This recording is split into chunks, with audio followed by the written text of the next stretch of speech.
everybody? I'm in my car, sitting at a car wash. Actually, no, I'm not. I'm just leaving. But man, do I have updates on top of updates on top of update pile on top of more updates. It's been a crazy but super grateful, super exciting last 2 weeks for me.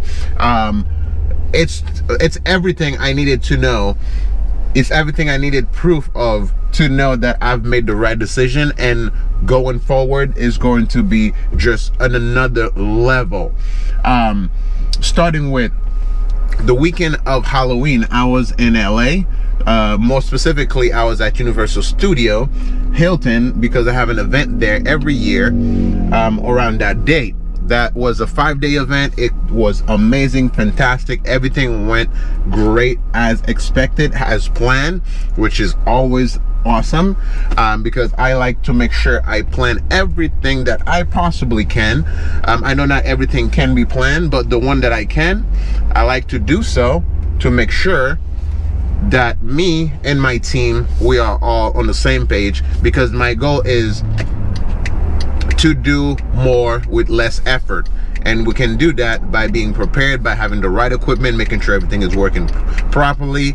And that is my that's my focus. That's where I am. I create things, I build things, I help people be better by giving them what they need to be better. So that was great. The event went smooth, and we had a lot of fun. So that was that.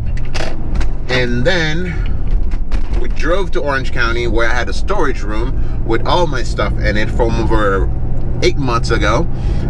Packed everything, shipped that to Vegas, and then the week started. So we started with Sema. However, I missed the first two because I was moving. Nonetheless, it was great, because by the time I got there on Wednesday, it was already in full swing. Everything was already set up, because what I saw happen last year, or actually at the beginning of the year when I went to CES, is the first day I got there, not all of the vendors had already arrived or set up. So it wasn't until the like end of second day where everything was there and to be seen. And Sema, I mean CES is shorter than Sema. Anyways, day 3, 2.5. For me at Sema was great. I got to see a lot of cool stuff. It has been almost 6 years since the last time I was at Sema. The last time I was able to go was because I was working at a Toyota dealership, and one of the manufacturer, one of the, you know, how to say that, aftermarket producers borrowed some of our truck to display their things, and then after that I was sent to go retrieve those vehicles. So that's why I got to go, not really to attend the event, but I've always heard about it. I have so many friends in the car industry that talks about it all the time.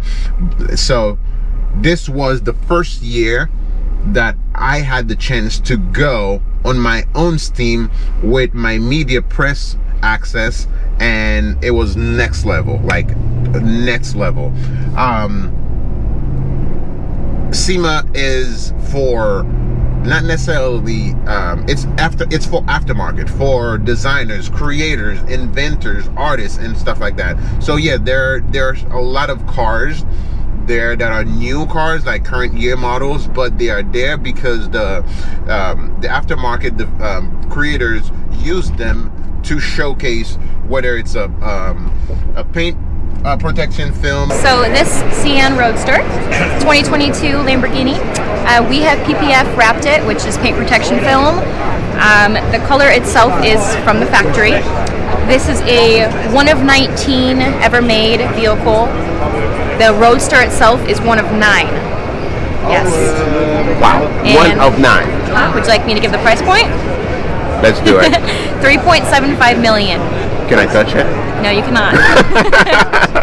Or roof rack, or exhaust kit, or body kit, or lighting, all of those things, stereo system, they use them for that. But it's not made for new cars, as opposed to CES. In the early years, they're all about the new technology, the new this, the new that. They also have retrofitting and aftermarket, but it's mostly for the new up and coming future things that are coming out.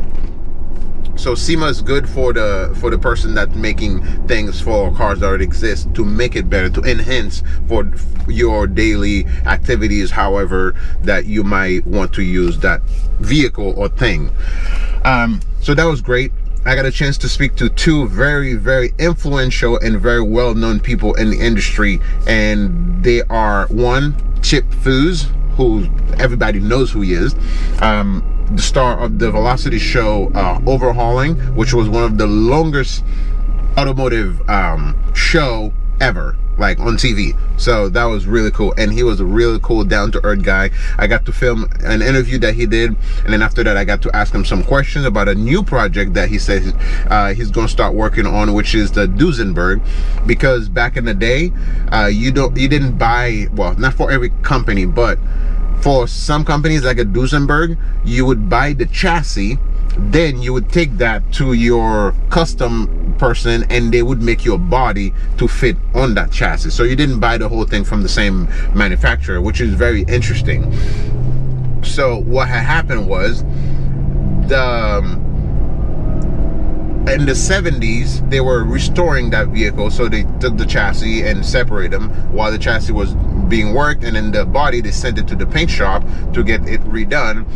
The paint shop burned down, so now they have no body. So they made a body for it out of, you know, just, I guess, as close as they possibly could. So they made a body for it.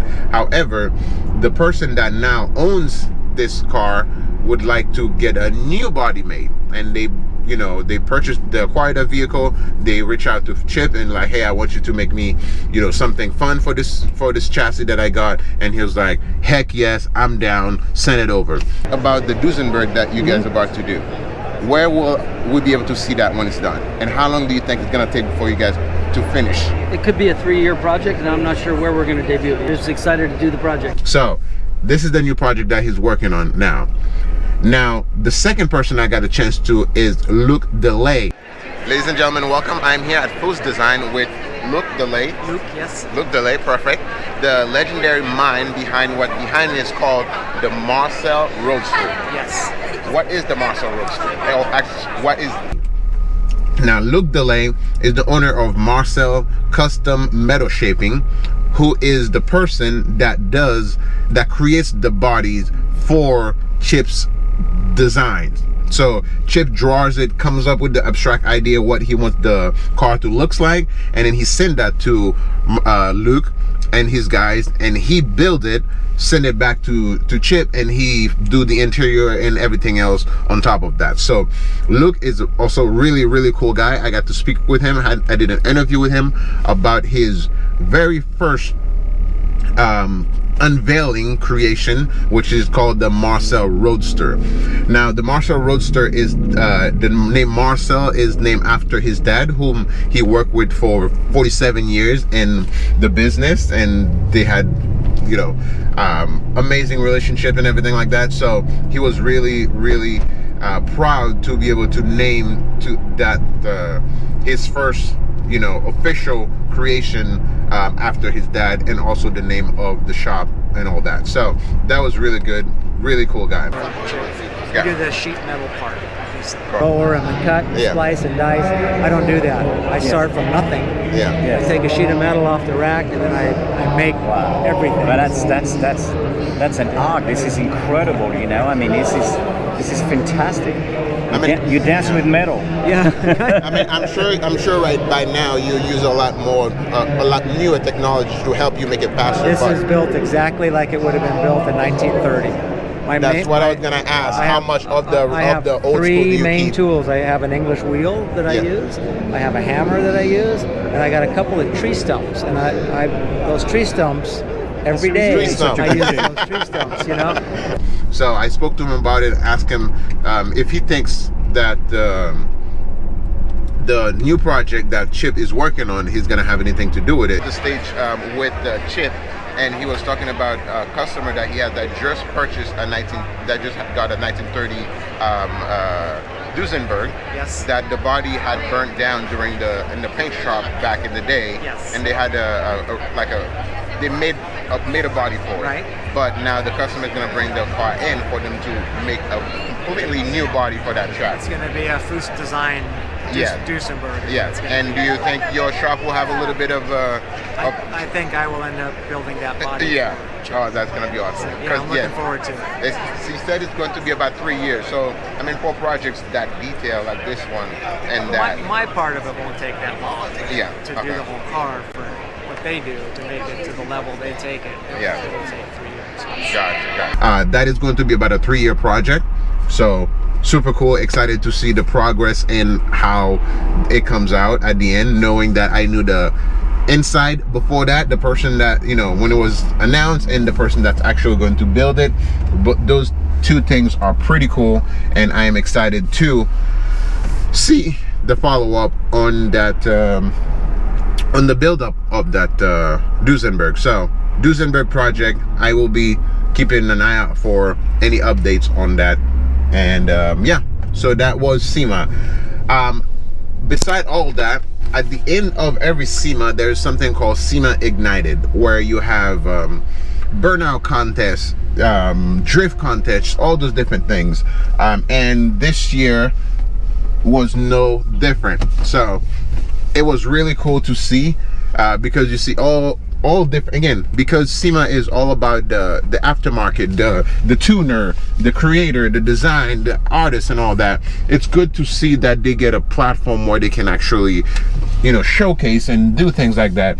And it was really cool to see and really cool to film, because I started in somewhat of that industry. That's how I started with photography, videography, because I used to go to car meets, car shows. I used to have every car that, you know, that you could think of. I had more cars in like a year than most people have in their lifetime, because I love cars. So I buy them, you know, do some stuff with them, fix them, drive them, then sell them, all different things. So that was my life for a while, and that's how I got into photography and videography. So that was that.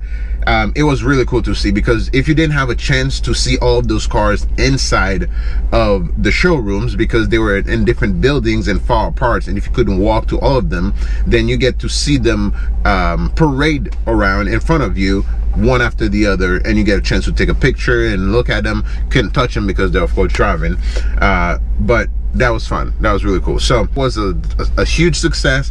I was so happy that I get a chance to go now and forward under my company with my press access, because that is definitely a dream come true, and I am so grateful and so happy that I got a chance to do that. So looking forward to Sema next year. It's going to be fantastic again, so stay tuned for Sema 2023.